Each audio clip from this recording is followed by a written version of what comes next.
주말 동안 벌어진 정치 현안들을 뜨겁게 다뤄봅니다. 월요일의 코너 정치 토크. 오늘도 두 분의 손님 나오셨어요. 더불어민주당 박범계 의원님 네, 어서 오십시오. 반갑습니다. 안녕하세요. 미래통합당 조혜진 의원님 어서 오십시오. 예, 반갑습니다. 조혜진입니다. 딱 일주일 전에 우리가 이 자리에서 나눴던 그 주제에서 하나도 안 바뀌고 오늘 또다시 그 얘기를 하게 됐어요. 국회 원구성, 법사위원장 어디가 가져가나. 아니 어젯밤에도 일단 두 원내대표가 만나긴 만나셨다면서요, 박 의원님. 아, 잘 모르겠는데요. 소리 못 들으셨어요, 그 얘기? 네네. 두 분이 단독으로 만나긴 만나셨대요. 조 의원님은 들으셨어요, 그 소식? 저도 뭐 구체적인 내용 못 들었습니다. 그럼 이 비공개 만남이었나 보네요. 두 분이 조용히 만나서 이야기를 또 한 번 나눴다고 저는 들었는데 뭐 결실은 없는 모양입니다. 이 와중에 금요일에 무슨 일이 있었냐면 민주당과 통합당 사이에 가합의가 나왔다. 11대 7로 나누기로. 법사위원장은 민주당이 가져가고 7개는 뭐 통합당이 가져가는 식으로 배분이 있었다. 이런 얘기가 나왔는데 조혜진 의원님, 예. 진짜로 가합의안이 나왔던 거예요? 가합의안이라기보다는 이런 안을 가지고 각자 당에 돌아가서 의원총회 열어서 의원들의 의견을 물어보는 게 어떠냐. 그러니까 한번 해보자. 해가지고 그 안을 우리 조호영 원내대표가 의원총회에서 소개하고 예. 의원들의 의견을 들었죠. 아, 그럼 가합의는 아니고 민주당이 제시한 명단? 명단이라기보다는 이제 안이죠. 안인데 조호영 원내대표 생각에도 아마 우리 의원들이 수용하기 쉽지 않을 거라고 생각이 들었었기 때문에 예. 그 자리에서 가합의 정도로도 아마 동의해 주기가 쉽지 않았을 겁니다. 그리고 실제로 의총에 와서 의견들 물어본 결과 뭐 사실상 이제 거부된 셈이죠. 그렇군요. 예, 받아들일 수 없다라는 쪽으로 결론이 난 거죠. 민주당에서는 이게 가합의가 됐던 거다 이렇게 보고 계시는 거예요? 21대 국회에서 처음으로 나온 용어인데요. 가합의. 예. 나경원 원내대표 때만 해도 가합의라는 표현은 없었습니다. 그게 원내대표단 아니면 원내대표 간의 합의지 그게 가합의인지 본합의인지 그런 말들은 지금 21대 국회에서 조호영 원내대표 때 처음 나오는 얘기들인데 그렇게 치면 원내대표를 왜 뽑습니까? 지난번 20대 국회에서 가장 큰 문제점은 나경원 원내대표가 우리 정치관계법 선거법 개정안 그런 거 언제 처리하겠다라는 그러한 합의들이 통합당에서 이제 받아들이지 않으면서 깨지면서 소위 패스트트랙이 시작된 거 아니겠어요? 그렇죠. 그것에 대한 국민 여러분들의 많은 비판이 쇄도했던 것이고 그런데 조호영 원내대표가 제가 보기에는 그래도 나경원 원내대표보단 나은데 예. 민주당만의 시각인지는 모르겠습니다만은 그 합의가 저희 민주당 쪽에서는 많은 양보다 저희 지지자분들이 굉장히 불만도 많고 그 정도로 합의하려면 때려쳐라 하는 그러한 그 일부의 그러한 빗발치는 그러한 지적이 있을 정도로 저희들로서는 정말 저희들에게 주어진 책임을 다하겠다라는 생각으로 지금 일주일째 이 말을 도드리패처럼 오늘 또 한다는 말씀을 지금 김현정 앵커께서 말씀을 하셨어요. 이 얘기는 무슨 얘기냐면 일주일째 법이 요구하는 원구성을 못하고 있다는 얘기 아니겠습니까? 그렇죠. 지금 법을 못 지키고 있는데 그 가합이든 본합이든 아무튼 원내대표 간에 합의가 있었던 건 틀림없고 그 합의가 소위 통합당 내의 강경파들에 의해서 이것이 부결이 됐다. 아, 그렇게 해석하고 계시는 저희들은 민주당은 그렇게 보는 거죠. 예. 우리 김태년 원내대표의 표현대로 하면 동물 국회의 주역들에 의해서 폐기됐다. 동물국회 주역들에 의해서 우리 김태년 원내대표 표현입니다. 원내대표 간에는 얘기가 된 게 다시 파기가 돼버린 거다. 아주 적절한 표현이죠. 아주 그렇게 본다면. 야, 조혜진 의원이 지금 입술을 꾹 깨무셨어요. 예, 안 깨물었습니다. 예, 지금 강경파에 의해서 파기된 게 아니고 다수 의견이었습니다. 그게. 그리고 그 다수 의견 중에는 빨리 국회에 들어가서 상임위 배정받아가지고 국회의원으로서 존재감을 한번 체감을 해보고 싶어 하는 절실한 소망을 가진 초선들도 다수가 그건 받아들일 수 없다고 이야기를 했고 거기다가 타결이 되면은 그 안대로 타결이 되면은 상임위원장이 될 수 있는 전반기에든 후반기든 반드시 한 번 하게 돼 있는 삼선 의원들도 네. 그걸 포기하고 이거는 받아들일 수 없다고 이야기를 했기 때문에 강경파라든가 동물국회 주역들이 파기했다라고 보긴 이제 어렵고 분위기가 아주 험악했다라고 주호영 의원이 인터뷰에서 표현하시더라고요. 분위기가 예. 아주 험악했다. 그러니까 제가 이제 원내 수석할 때도 여야 협상을 해보면 결과를 가지고 예. 사인까지 서명까지 해도 그 전제 조건은 각 당의 의총에 들어가서 그게 그 추인되는 걸 전제로 해서고 그건 묵시적인 전제입니다. 그래가지고 여든 야든 어느 한쪽이 의총에서 추인이 못 돼가지고 네. 사실상 서명까지 한 합의문이 파기되는 일이 이제 여러 번 있었는데 이번 경우에는 조영 원내대표가 서명도 못했습니다. 그러니까 이거는 아마 안으로서 한 번쯤 지지부진한 협상을 타개하기 위해서 안으로서 한 번쯤 의총에 가서 논의는 해볼 필요는 있다. 왜냐하면 그 원내대표가 노력하고 있고 협상하고 있다는 걸 소속 의원들에게 보여주는 건 또 의미가 있기 때문에. 서명도 안 했기 때문에 일단 합의안이라고 볼 수 없고 당연하죠. 그걸 가지고 의총에서 논의해보자라고 갔을 때 그 의총 분위기도 상당히 반발이 거셌다. 험악했을 정도로. 무슨 말까지 나왔어요? 그 자리에서. 저기 정진석 의원은 부의장 안 해도 좋다. 또 삼선 의원들은 상임위원장 안 해도 좋다. 부의장 안 해도 좋단 말까지 나왔어요. 예, 그런 이야기까지 했었으니까요. 주호영 원내대표가 이거 이대로 받으면, 즉 법사위원장 자리 민주당에 주면 주호영 원내대표가 그 자리 내려놔야 될지도 모른다라고 생각할 정도로 분위기가 만들어졌습니까? 그런 비슷한 분위기도 표현이 됐었죠. 그래요. 예. 그 정도. 여당에서도 그렇게 추정한 의견들이 일부 언론을 통해서 또 기자들의 전언을 통해서 아마 여당도? 이걸 그대로 받고 조호영 원내대표는 자리 내려놔야 될 거다. 그런 이야기들이 기자들을 통해서 전달되어 오는 걸 제가 들은 적이 있습니다. 그 정도 분위기였다. 결국 법사위원장이 빠지면 11대 7이든 뭐 12대 6이든 뭐 어떻게 되는 거예요? 그래서 10대 뭐 몇이든 8이든 우리는 안 받는다. 그래서 주호영 원내대표가 무슨 이야기를 금요일 날 하셨냐면 말이죠. 이거는 저희 CBS 시사자키에서 나눈 인터뷰 내용인데 잠깐 들어볼까요? 법사위만이라도 가져오면 다 포기할 수 있다. 이렇게 나온 거예요. 삼선들이. 예. 그러니까 그러면 법사위를 가져오면 꼭 11대 7 안 나눠도 된다. 이런 거예요? 심지어 다 주겠다는 거죠. 17개를. 17개를 다 가져도 법사위 하나만 야당이 가지면 된다. 이런 분위기예요? 예, 그런 정도 분위기예요. 예. 그러니까 안 되는 거죠. 박범계 의원님. 예. 아니 도대체 제가 법사위 제일 많이 한 사람 중에 하나인데 법사위를 왜 그렇게 키우는지 잘 모르겠어요. 뭐 법사위 하나만 가져오면 17개 상임위원회에 다 줄 수도 있다. 그럼 저희들 입장에서는 집권 여당 입장에서는 문재인 정부의 1호 공약이 공수처입니다. 공수처 본법은 통과가 됐으나 손발이 되는 인사청문회법 등이 지금 다 그대로 다 계류 중이에요. 지금 상정조차도 못했습니다. 그런데 국민 여러분들께서는 그 작년에 패스트트랙을 거치면서 적어도 올 7, 8월이면 공수처가 출범할 수 있다. 그래서 권력기관 간 검찰과 공수처관 간의 팽팽한 긴장관계가 형성이 됨으로써 국민을 위한 기관으로 거듭날 것이다라는 기대가 많습니다. 그것이 저희 민주당이 지난 총선에서 승리한 하나의 원인 중에도 하나의 원인이고. 그런데 조영 원내대표께서 이 법사위만 가져가면 17개 상임위를 다 줄 수 있다는 얘기는 가져가시오. 결국은 법사위원장을 통해서 지금 체계작구 심사권이라는 걸 통해서 공수처, 현재 통과된 공수처는 도저히 그 손발을 만들어주지 못하겠다라는 얘기 아니겠습니까? 공수처 때문에 그런다고 보시는 거예요? 심지어 뭐라고 그러셨냐면은 공수처는 야당이 추천해야 된다. 이 얘기는 지난번 통과된 공수처법의 골관을 반대하는 거예요.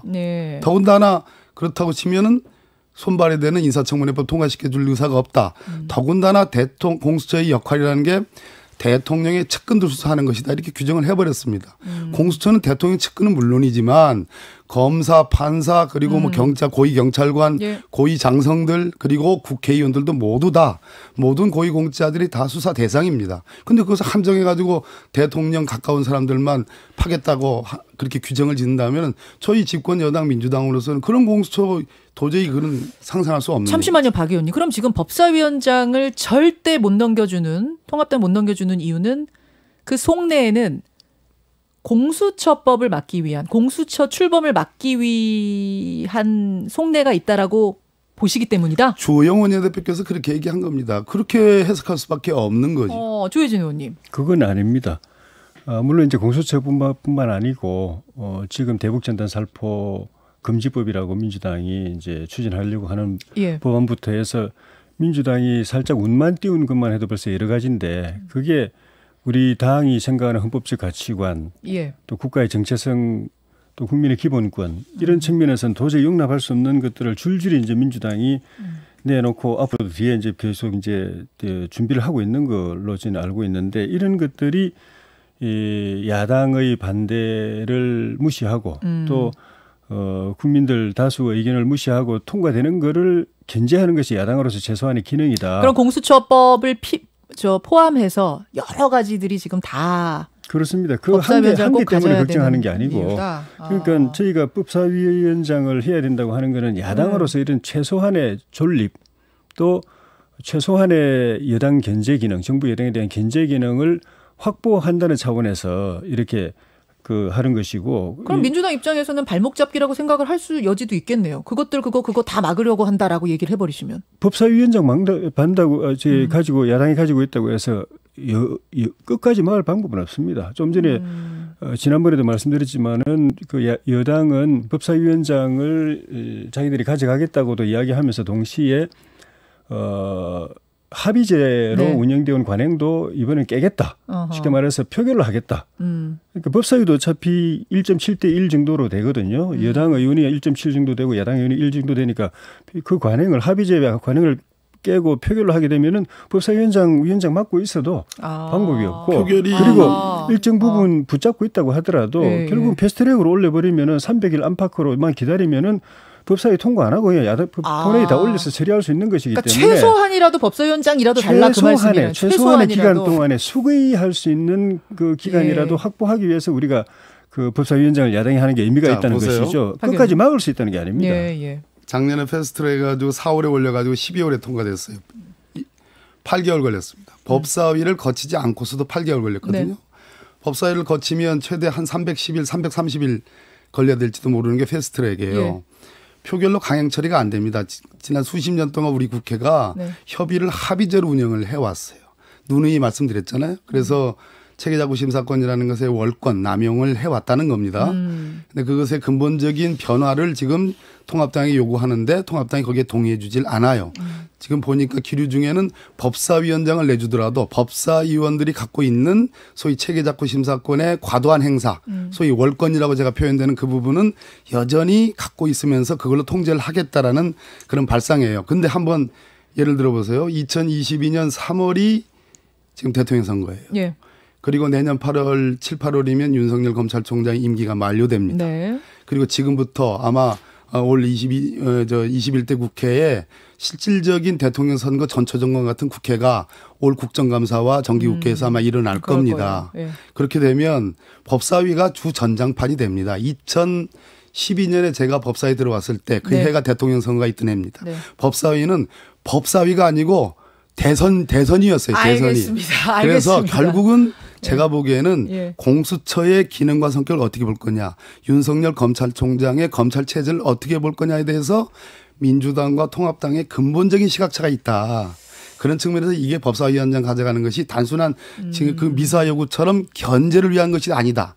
주전판으로서 대통령 선거의 전초전으로서 지금 법사위를 바라보는 것이고 그 일환으로 지금 법사위원장을 가져가겠다. 저희들로서는 그렇게밖에 해서. 자, 지금 제가 여기까지 진행을 했는데 지난주하고 지금 달라진 똑같아요? 입장이 없을 정도로 팽팽해요.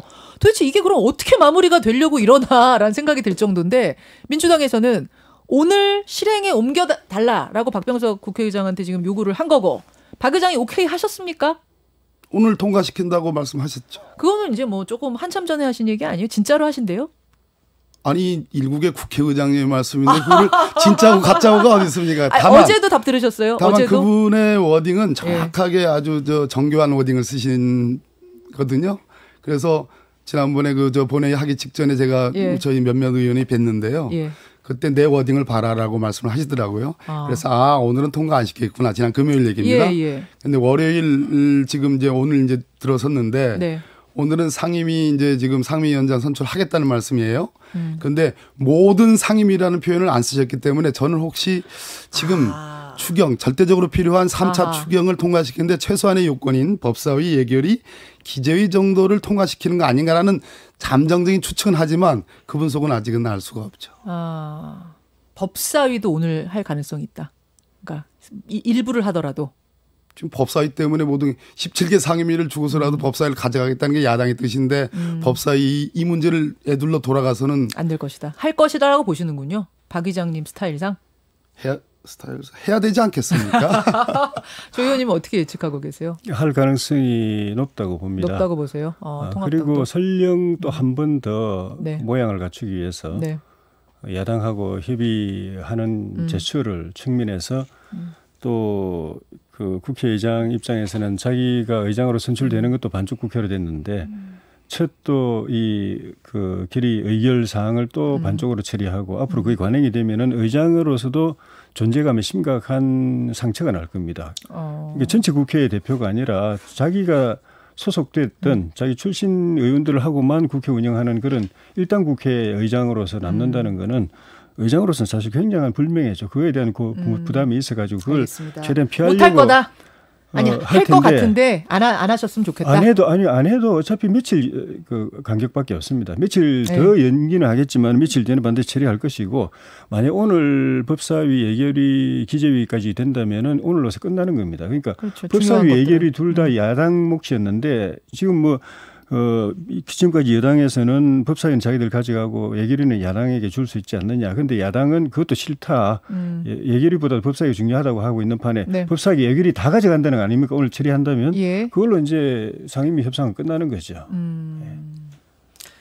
30초만 하고 다른 주제 넘어갈게요. 그러면 무슨 삭발투쟁이나 어떤 장외투쟁까지 갑니까? 그렇게 되면 저희는 이제 이런 지난번에 의장단 선출을 왜 강행했느냐, 상임위원장 선출을 왜 강행하느냐는 문제 범위를 이제 넘어서는 거죠. 예. 왜냐하면 여당의 국회 운영 방침이 이 두 사안에 그러니까 갑니까? 그러니까 이 두 사안에 국한돼 가지고 이 예. 사안만 이렇게 처리하고 나머지 국회 4년 동안의 국회 운영은 법안이든 예산이든 다 여당하고 협의해서 합의를 최대한 도출해서 하겠다고 한다면은 걱정이 덜한데 이 나머지 4년을 이런 식으로 일당 독재로 운영하겠다는 그 선전포고이기 때문에 나머지 4년 그럼 우리는 어떻게 살아야 되느냐. 야당으로서는 어떻게 살아야 되느냐. 이거에 대한 근본적인 고민을 이제 두고 당이 머리를 맞대 가지고 이제 포괄적 해법 대안 우리 당의 입장 그걸 이제 내놔야 될 단계로 들어가는 거죠. 네, 그러니까 장외투쟁 그런 것까지는 생각하고 계시지 않나 보네요. 제 질문에 지금 즉답을 안 하시는 거 보니까. 장외든 당내든 이렇게 되면은 그 국회가 사실상 없어지는 거고 야당이 없어지는 거나 마찬가지이기 때문에 당내에서는 결국 뭐 정권 타도 투쟁이나 의회 민주주의 수호 투쟁으로 가야 되는 것 아니냐는 정권 타도 방향으로 몰려갈 수도 있는 거죠. 알겠습니다. 국회는 그렇게 되면 사라지는 거다라는 지금 표현을 쓰셨어요. 점점 세지고 계시네요. 정권 타도 투쟁까지. 그럼 국민 절대 다수의 지지를 받은 정권과 집권당은 좀 도대체 그러면 국민 타도 투쟁으로 이건 받아들여야 되는 겁니까? 이게? 자, 지금 너무 이제 세지시는 것 같아요, 조혜진 의원님. 지금 국회도 세지는데 북한도 세지고 있습니다. 북한 얘기로 좀 넘어가 볼게요. 근데 국회 상황은 조금 잘 풀렸으면 하는 바람을 가지고 조금 지켜보기로 하고 북한 상황 오늘 일부에서도 얘기 나눴습니다만 주말에 사실은 국회보다 더 엄중하고 심각하게 돌아가는 것이 이 북한 상황 북한판이었습니다. 남북 연락사무소가 눈앞에서 무너지는 꼴을 보게 할 것이다. 이 다음 대응은 군에서 할 것이다. 이런 발언들이 김여정 제1부부장 입을 통해서 담화문으로 나왔죠. 심지어는 옥류관 주방장 발언도 나왔어요. 옥류관의 주방장이 뭐라고 했냐면 평양에 와서 우리의 이름난 옥류관 국수를 처먹을 때는 그 무슨 일이나 칠 것처럼 요사를 떨고 돌아가서는 지금까지 한 일도 없는 주제에 오늘은 또 우리 심장에 대못을 박았다. 이렇게. 자, 조혜진 의원님. 이 상황 어떻게 보세요, 통합당? 북한 내부의 체제 불안이 커지고 있는 것 같습니다. 안 그래도 대북 제재 때문에 경제가 굉장히 어려웠죠. 코로나 때문에 거기도 역시 또 직격탄을 맞는 것 같아요. 우리보다 훨씬 더 방역에 취약한 체제거든요. 예. 방역도 대외적으로 보도는 안 되고 있지만은 내부적으로 심각한 상황이 있을 수 있다는 생각이 들고 그 못지않게 또는 어떻게 보면은 뭐 다수 인민에게는 더 큰 이슈가 될 수 있는 게 방역으로 인해서 경제 활동이 우리처럼 네. 우리보다 더 심하게 이게 얼어붙을 수 있기 때문에 체제가 굉장히 불안해도 그래도 경제 이제 그 일부 시장 경제적인 요소 도입이 돼가지고 숨통이 튀어서 자율 경제 인민의 자율 경제가 보장됨으로써 조금 그래도 불안이 좀 많이 해소가 됐는데 이래 되면은 굉장히 체제 불안이 심해지고 그렇다고 해서 당장 뭐 우리 대한민국 정부가 좀 현금 지원이라든가 경협을 통한 또 대북 지원이라든가 이런 거 해주면 좋겠지만은 우리 정부도 그거 해주고 싶어 하지만은 국제적인 제재 망행 때문에 도저히 예. 못하는 상황이고 예. 결국은 이제 한반도의 긴장 조성 또는 대외적인 이 긴장 국면을 만들어 가지고 국민들의 관심이 그쪽으로 쏠리게 하고 다른 말 못 나오게 하고 불평불만이 못 나오게 하고 돌린다. 또 하나로 이렇게 결집시키는 그런 쪽으로 돌파구를 마련하고 있는 것 아닌가 그런 생각이 드네요. 뭐 요구에 대한 해석은 비슷하실 거예요, 두 분 다. 그럼 이 상황에서 우리는 어떻게 해야 될 것인가에 대한 부분인데 박범계 의원님. 이제는 좀 강하게 가자. 그만 질질 끌려다니자라는 의견과 아니다. 더 대화로 풀어야 한다라는 의견과 어느 쪽이라고 보세요? 당연히 후자인데요. 참 다행스러운 것은 그래도 제가 이제 여러 언론들의 사설이나 논조를 다 보고 나왔는데 보수적이라고 하는 이제 일간지들의 논조도 뭐 전쟁 불사까지는 아닌 것 같습니다. 그러나 지난 2년 동안 어쨌든 남북미 3국 간의 소위 이제 대화 모드가 있었던 건 사실이고 그를 통해서 사실상 평화가 있었던 건 맞습니다. 그 점에 대한 평가는 해야 되는 건데 뭐 태영호 의원 같은 사람도 뭐 믿을 걸 믿어야지 뭐라는 정도의 그러한 발언이고 무슨 뭐 전쟁 불사라든지 뭐 즉각적인 군사적 조치를 뭐 어떤 군사적 긴장을 크게 강화하는 그런 조치를 요구한다든지 그런 건 없는 것이라는 측면에서는 다행이라고 봅니다. 모 방송의 여론조사를 볼 것 같으면 저는 참 우리 국민들이 지혜롭게 이 사태를 평가하고 있다고 보는데요. 어쨌든 다수 국민이 대북전단에 대해서 반대하고 있고 그것은 금지해야 된다는 여론이고 또 남북 교류 협력에 대해서 매우 적극적인 찬성 의사를 갖고 있다는 점에서 저는 다행이라고 보고 이 아마 우리 김현정 뉴스쇼에서 여러 번 인터뷰를 하신 뭐 정세현 평통 수석부회장님이나 또 문정인 대통령 외교안보 특보님의 말씀들을 종합을 해보면 지금 제 생각은 그분들의 생각과 같이 지금 우리 정부가 포괄적인 유연함과 용기가 필요할 때라고 저는 생각을 합니다. 남북 정상회담을 두 분 다 해법으로 제시하셨거든요. 그렇습니다. 가능한 일이라고 보세요. 전 대통령께서 오늘 6.15 20주년 뭐 어떤 기념 메시지가 나올 거라고 보는데요. 어쨌든 뭐 철통 같은 안보 태세는 갖춰야 되고 또 북에 대해서 적어도 정말로 금도를 넘는 그러한 그 행동들은 해서는 안 된다라는 그런 우려와 함께 지난 2년 동안 평창 동계올림픽에서 시작됐던 또 김여정의 친서로부터 시작됐던 남북 간의 그러한 대화 모드를 근본적으로 해체해서는 안 된다. 그런 측면에서 대통령께서 적극적으로 이 국면에 있어서의 어떤 유연함과 또 포괄적인 어떤 용기 예를 들어서 지난 3월 3일절에 대통령께서 뭐라고 그러셨냐면은 금강산 개별 관광은 제재에 포함되지 않는다라고 선언을 했습니다. 그렇죠. 그리고 여러 가지 제재 범위 내 속에서의 남북 간의 어떤 교류 협력의 그러한 레벨들을 얘기를 했는데 저는 약간 서운한 게 통일부와 같은 주무부처가 준비 추진할 계획이다라는 정도만 했지 그것을 구체화하는 용기는 좀 적었지 않느냐. 그런 측면에서 지금은 늦지 않았다. 늦지 않았다. 우리가 적어도 대화와 포용을 통해서 한반도의 어떤 전쟁 위기라든지 극도의 불안을 초래하는 것을 막아야 된다는 그런 기본적인 전제는 저는 아직도 유효하다고 이렇게 보는 겁니다. 조 의원님. 정상회담은 제가 볼 때는 가능성이 별로 없어 보이고요. 지금까지 4번인가요? 이루어졌던 정상회담에 대해서 북한은 자기들이 해줬다고 생각하거든요. 정상회담을 배려해줬다.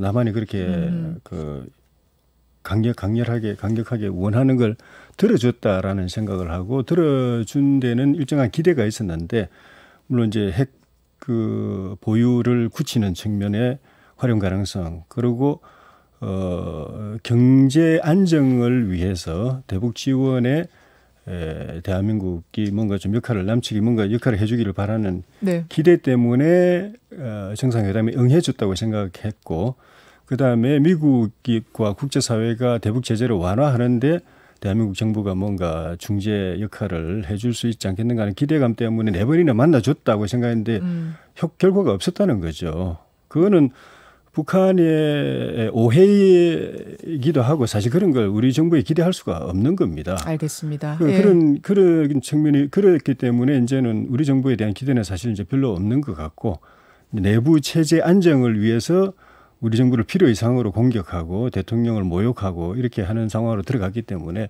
그쪽에서는 만날 필요성을 별로 못 느낄 것 같고, 기본적으로 이 문제가 발생되는 것은 북한이 갖고 있는 체제의 모순이 이 시대의 상황과 도저히 안 맞아서 어차피 지속 가능하지 않은 체제를 밀고 나가는 상황인데, 지금 북한이 아무리 폐쇄 고립 정책으로 가도 전 세계가 하나의 네트워크로 가고 있는 그 추세에서 북한이 완전히 예외가 되기는 어렵습니다. 알겠습니다. 그래서 체제 자체를 정상화시키고 단계적으로 민주화시키고 개혁 개방으로 나가야 되는데, 그렇게 되면 북한의 기득권자들, 왕조 체제로부터 기득권자들이 다 내려놔야 되기 때문에 그걸 못하고 있는 그 모순된 샌드위치 상황이기 때문에 이런 악순환이 계속 반복되는 거라서 우리 정부가 할 수 있는 일이, 저는 북한에게 이런 현실을 이야기하고 점차적으로 체제를 정상화시킬 걸 조언하고, 그걸 위해서 우리가 또 도와주고 국제사회가 도와주려는 그런 중재 역할을 할 수 있겠지만은 우리 정부가 그렇게 할 의사가 있을지 그건 모르겠습니다. 시간이 되는지 모르겠네요. 한마디. 30초만요. 예. 네. 어쨌든 북이 핵과 경제의 병진 노선을 폐기하고 사회주의 경제 건설을 위한 총력 집중 노선을 지금 선택을 했고, 네. 자력갱생이란 쪽을 지금 이제 강조하고 있지 않습니까? 예. 김여정 부부장의 어떤 정치적 입지를 격상시킴으로써 김정은 위원장을 대신하는 말로써 지금 사실 우리 정부에 대한 섭섭함이라든지 실망감을 전 표시했다고 보는데요. 어떻든 김정은 위원장 입에서 직접 나온 얘기들은 아닙니다. 네네. 그렇기 때문에 남북 정상 간에 3차례 만났나요? 만나기는 4차례 만났지 않습니까? 예. 남북 정상 간에 저는 채널은 아직 유효하다. 그런 측면에서 문재인 대통령의 적극적인 어떤 메시지가 있고, 거기에 대해서 김정은 위원장이 직접 대답하는 그 채널은 여전히 있지 않느냐라는 자그마한 희망을 저는 갖고 있습니다. 여기까지 말씀 듣고요. 저희가 내일은 아예 대북 전문가 2분을 모셔놓고, 근데 2분의 의견이 좀 달라요. 강경하게 가야 된다는 또 의견을 가진 전문가도 계시고 아니다라는 전문가도 계시고, 그 2분의 의견을 좀 본격적으로 토론의 마당에 올려보기로 하죠. 여야 2 의원의 해석은 여기까지 듣는 것으로 하겠습니다. 2분 고맙습니다. 네, 고맙습니다. 박범계 의원, 조혜진 의원이었습니다. 김현정의 뉴스쇼는 청취자 여러분의 참여로 이루어집니다. 트위터, 페이스북, 레인보우 게시판, 그리고 단문 50원, 장문 100원의 유료 문자 샵 1212, 우물정 1212 통해 참여하실 수 있습니다. 김현정의 뉴스쇼, 여러분과 함께 만듭니다.